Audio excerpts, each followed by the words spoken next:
So the real estate market correction has begun.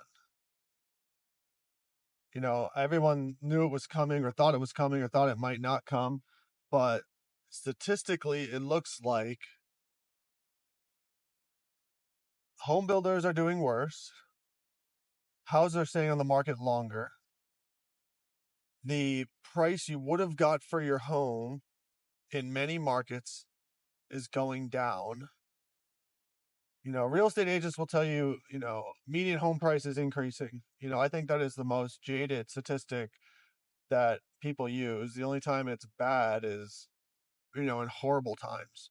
But, what they don't say is the house you could have sold for 300, you only could sell for 250. What they do say is, housing in general, the purchases are going up. So that means your house is going up. Well, that's not apples for apples. So on a different topic, commercial real estate, we talk in a occupancy and a vacancy language. So occupancy is the amount of space you have full.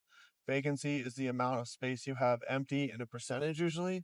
So occupancy is going down, vacancy is increasing.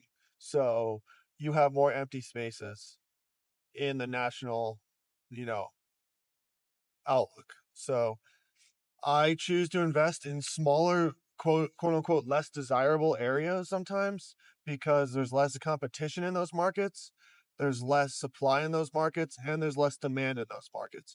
In my opinion, those are quasi riskier markets, but in bad times, they can also prove to be more stable markets because there's not as many big players, large properties, so that when there's like a percentage change, like 10% of the properties empty in this small town could be, very few properties.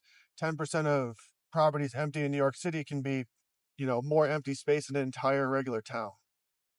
So that's another, in my opinion, that's another factor. It's like if it gets 10% empty in New York, it needs to have a huge amount of influx of demand for space to fill that space. Where like if my little town is 10% empty, one large company could change that. One large company comes into the market in a bad time or whatever it might be, and you know, you have a ton of space that's needed and it takes up all the empty space. So that's another thing. Home builders are going bankrupt.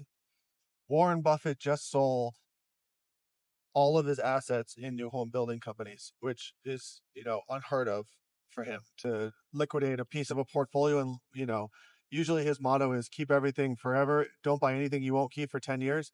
I think he kept the home builder sector for like 2.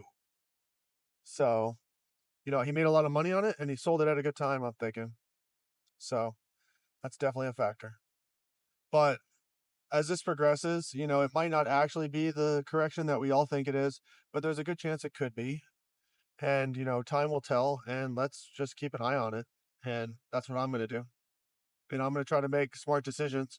I feel like, if I try to move or I try to reinvest in something, it's definitely going to be a critical factor when I evaluate what I'm looking at. But have a good day. Please subscribe. Please hit that bell icon.